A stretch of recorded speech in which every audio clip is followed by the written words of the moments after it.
Well, hello everyone. This is Dr. Eileen, and this is Medicine Walk. And for those of you who are listening in on Blog Talk Radio, this is Healing House Radio. So I hope everyone had a really good week, and I hope everyone wasn't too put off by last week's talk. And the thing is that it wasn't about discouraging anyone from seeking a path of enlightenment. And in fact, I think that that is an amazing and wonderful thing to do. What I wanted was to make sure that if that is your path, if that's something that you want to go for, that you understand that what you find or what you seek is very, very connected to what you want to find. Your definition of enlightenment, your vision of what that word means, which is unique to you.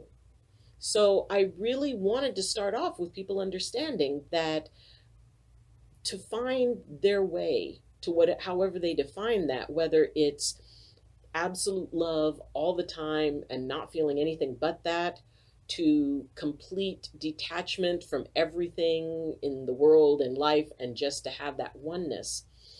It is very much based on, first off, what you believe your destination looks like, and second, what you believe your starting point is.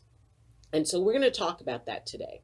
We're going to talk about, okay, you've decided, you have, chosen to, follow this path, and you want to find that in yourself, which, hey, awesome. So now we're going to talk about ways that you can approach that.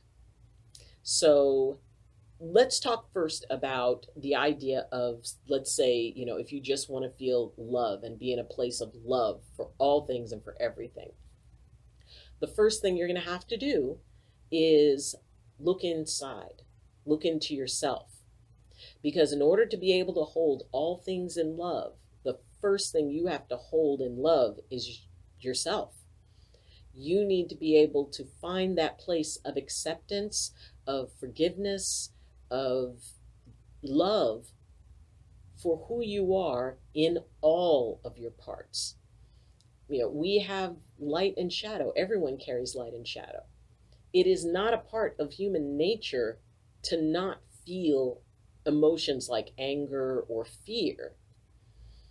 So if you want to move beyond that, the first thing you have to do is look inside at all of those places where anger and fear live within you.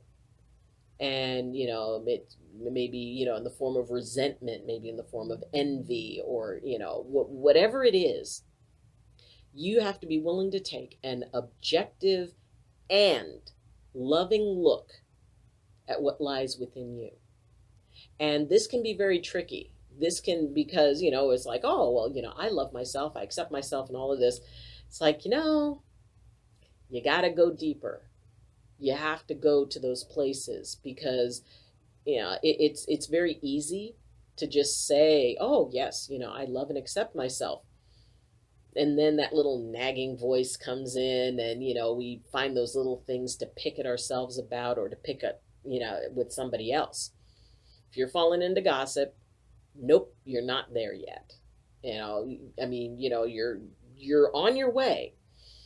But when we actually take a look at all of those things within us, all of those little, the little negatives, the little human reactions, somebody cuts you off on the freeway, the first reaction is rarely, I love you. It's son of a biscuit. What is wrong with that person? So if you want to be in that place of love at all times with all things, and keep in mind, this is going to take a long time. This is going to take quite a while for you to be able to do this because it is a process. And because it is not a natural process, it is something that we have to create sort of a spiritual muscle memory for. So, if you're ready to, to head down that rabbit hole called enlightenment, then the first part is you're going to have to incorporate some serious meditative practices. And if you, do want to be in that place of love, absolute, then you need to be able to meditate on loving yourself. You need to be able to go in and find every single dark corner and deal with it and clean it out. Basically it's like going in and cleaning out the basement. So when you're stepping into something like this, it is very important to have a guide. It's very important to have someone who kind of knows a bit about that process. And I want to talk a little bit about finding someone. It's really easy to, find people who will be very happy to tell you, oh, well, I can bring you enlightenment. I can take you down the path, and I can show you this, and I can, all of this. The thing is, make sure that the enlightenment that they're leading you to is the one you chose, not theirs, not their vision of enlightenment, not their view of it, but your view of it. You want to find someone who can guide you to find what's right for you, not tell you what's right for you based on what they believe. One of my favorite things that I tell people, that if you're talking to a prospective teacher or guide or anyone, ask them what they're learning. What are they studying? Because if you find somebody who has enough of a humble heart to realize that they don't know everything, and who is excited to learn, who's excited to, be in that place of the student, and who can identify with that place of the student, well, that's a teacher that moves to the top of my list. Because if I say, so what are you learning? And they go, well, I don't need to learn anything. It's like, and we're done. You will have to find your guide and your teacher, because this is a very, very special relationship. This is someone who is helping you find you and helping you find that ultimate expression of what you call enlightenment. So make sure that if you find someone, that it's someone who isn't more interested in talking about what they've done than asking about what you want to do. So once you find someone, they will be talking to you and working with you on what are the practices in order to get to that place. If you want to kind of push everything else aside and focus on love, and or maybe you want to just focus on gratitude, or maybe you want to just focus on forgiveness, or or whatever it is that is your goal and your definition of enlightenment, that will be your work. And it's holding it for as long as you possibly can. And through progressive meditations, where you go deeper and deeper and deeper into yourself and into that place of, okay, I'm just dealing with this, or I'm triggered by something. If you're feeling triggered by something, to be able to immediately transition from triggered to peaceful, or from triggered to tranquil, let's call it that. So depending on how much time it takes for you to go from one point to another, that will talk to you about how well you're doing in being able to move forward with that. And it's not about pretending. It's not about trying to, put up a false front, or, to say something that is not resonating true for you. If you say, oh, well, I forgive them and I love them, and then there's still that nagging piece inside of you that's still kind of irritated at what they did, then there's still more work to be done. But it is a practice, and it's a practice that is going to take a long, long, long time. Don't think that, it comes after a weekend seminar. And yes, there are those who have these amazing epiphanies and suddenly, bam, they get it. And that is few and far between. In most cases, this is about a major journey. It's about an adventure that you are going to go on within yourself, because that's where the enlightenment lies. It's not out here somewhere. Enlightenment lies within you. It lies in your heart. It lies in your mind. It lies in your spirit. And whatever gets you to that point, that is for you to discover, because this whole process is a process of discovery. It's not about crossing the finish line. It's about every single step that it takes to get you there, because it is in those steps that the enlightenment lies. So let's say that your goal isn't about, love for everything. What if your goal is a complete detachment from, all emotions? And for some people, that is their definition of enlightenment, that they are no longer attached to anything, anyone, and they're, in absolute oneness with all creation, and therefore aren't attached to any of it. So that is a different type of work, because that's not about, oh, well, I have an emotion that I identify with, and I can identify love. Most of us can identify what love feels like to us. It's a lot harder to visualize or be able to embody easily the idea of complete detachment, because we always have attachments.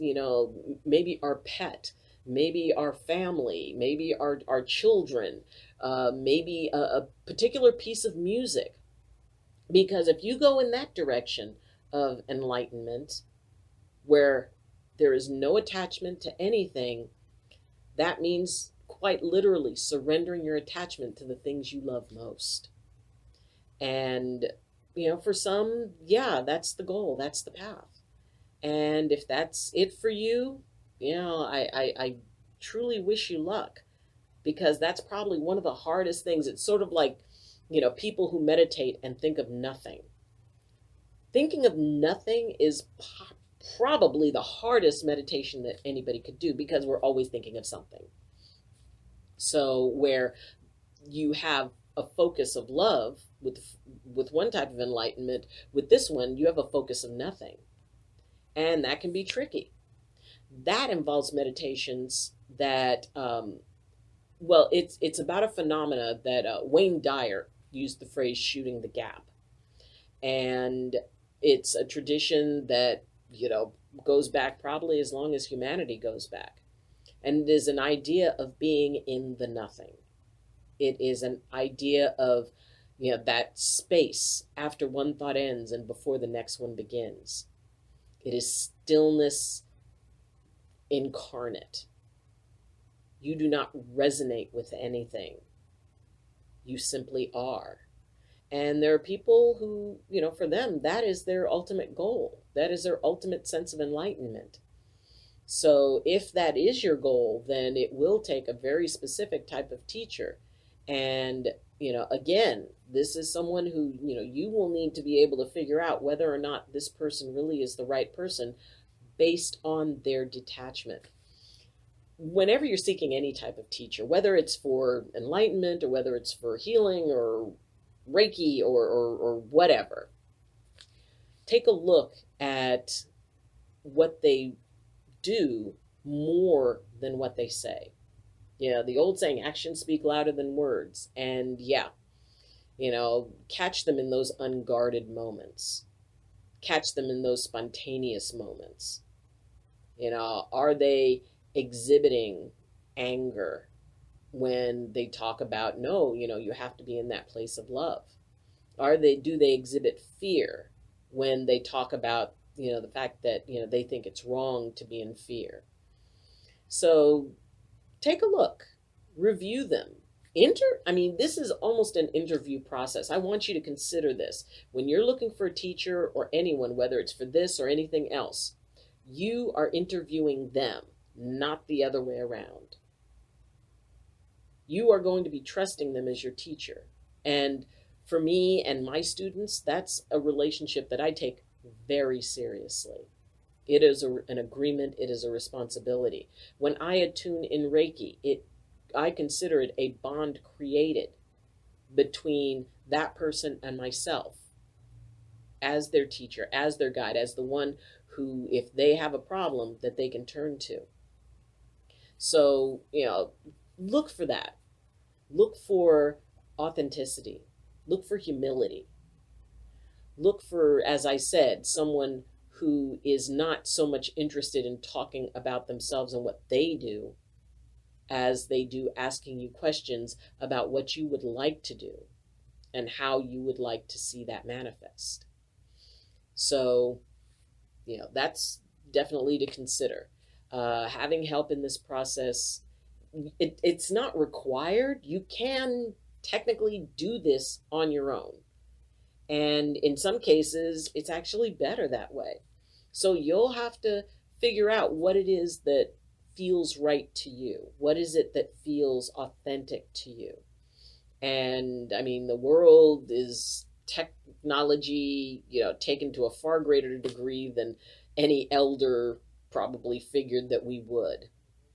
So the thing is that, does that rule out somebody on, say, YouTube, somebody who teaches that way, or someone who teaches in, webinars and things like that? I mean, it's really good if you can sit down with that person, and nowadays it's not required. You can FaceTime and video chat and all those things. And all of that can work as long as the heart of it, the core of it, is that relationship, that teacher-student relationship. Now, is it necessary for you to go live up on a mountain? Well, unless you decide that that's what's necessary, if that's what you feel called to do, okay. If not, it's not required. So I really want to encourage you to separate what you think you should be doing, or what you believe, well, if I'm doing this, this is how I'm supposed to do it. No, this process is organic. It's yours. If you feel called to, sell all your possessions and, go off and live with a guru or whatever, if that's what you're called to do, okay. Should you do it because somebody else said, oh, that's what you need to do? No. This is about you in your ultimate space of empowerment and choice. This is your journey and your process. So make sure that you're keeping it real with yourself, that you're not just kind of following along. If a guru comes and tells you, it's like, well, you need to sell all your possessions and follow me around and do stuff for me, and and then I will see if you're ready for enlightenment. No. I will just say flat out no to that. Because that means it's about them. It's not about you. I mean, are there really great gurus who might, do something like that, set up an apprenticeship? Yeah. But be very, very careful if somebody's telling you that you need to give up all your possessions or whatever, unless that rings true for you. You don't have to cut yourself off from the world, because the thing is that even if you go and get enlightened, you need to be able to come back into the world. You need to be able to be a part of the world and hold on to that. So it's not about, achieving it. It's about the maintenance.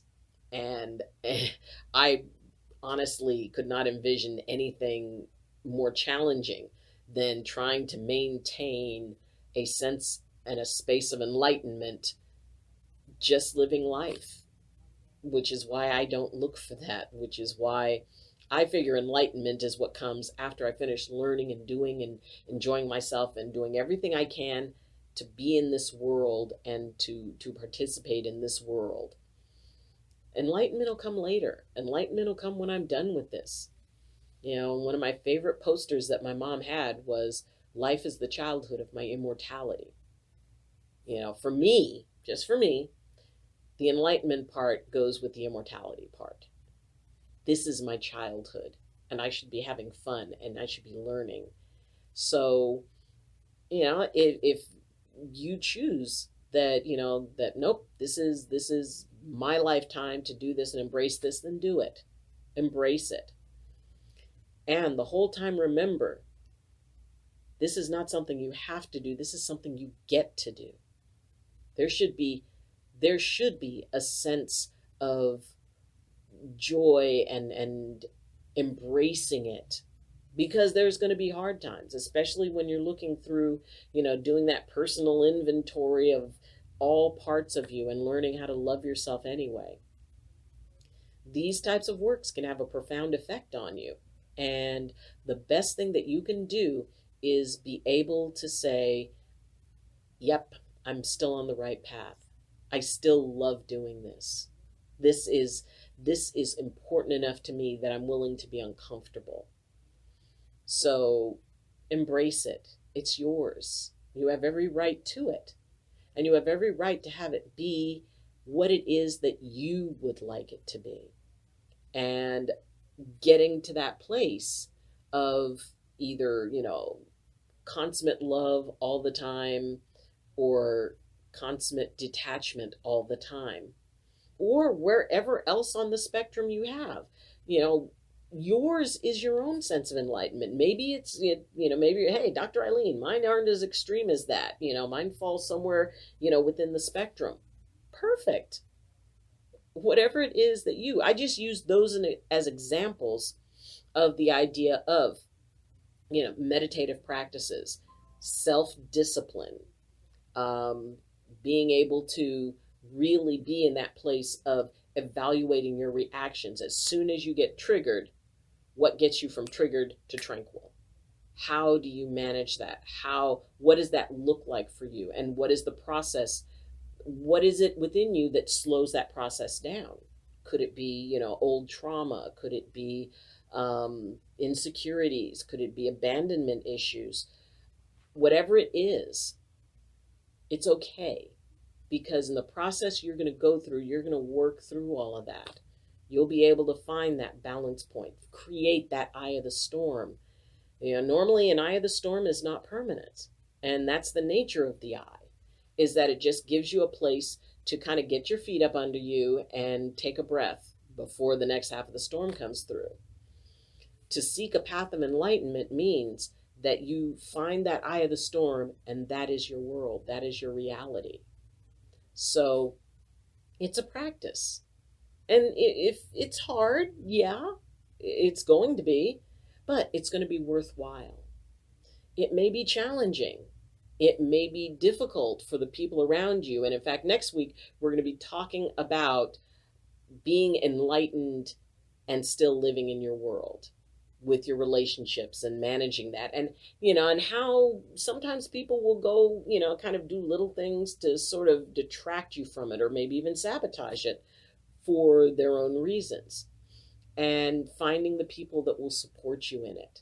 So, come back next week and, we'll be discussing, enlightenment and the world and your family and your relationships, because those are an important part of it. Whether they support you or whether or not they detract, you're still going to have to be able to find your balance point. And so we'll be talking about that next week. So thank you for joining me. I hope you found value in this. It is a very interesting subject, and a lot of it is based on what you decide and what you choose. So if you have any questions or comments and you're either on Blog Talk Radio or this is not the premiere episode, or if you come up with a thought after the episode ends, then please put them in the comments. I do read the comments and check them. You can also reach me through Twitter, and you can reach me through my Facebook page, Medicine Walk with Dr. Eileen. And you can be able to, leave messages for me there. Both those links are in the description. And if you really enjoyed this, then please, hit that like button. And if you really like it and, you want to be able to support the channel, you can subscribe and you can share the videos. You can also, if you would like to support on a higher level, in the description is the link to my Patreon account. And that allows me I needed to get new equipment. And so that allowed me to do that. Basically, it's a monthly support that could be as low as $2 a month. And what it does is it allows me to be able to make this channel better.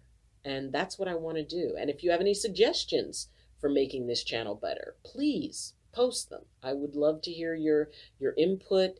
I see this as a community, and watching it grow through subscribers and the supportive patrons and, liking the videos. Those are all things that, I want to be able to have as much for you as for me. I mean, I'm having a blast. I'm having a ball with this. And my hope is that you be able to, get some sort of, help out of it, some sort of guidance, or maybe even if it's just to feel maybe a path like that isn't it. Miracles happen all the time, and a lot of them are the ones we create. So embrace what it is that you would like and see how you can make it possible. So thank you. Thank you for being with me. Hopefully you'll join me next week. And as always, I wish you balance and I wish you blessings from my heart to yours. Love you. And class dismissed.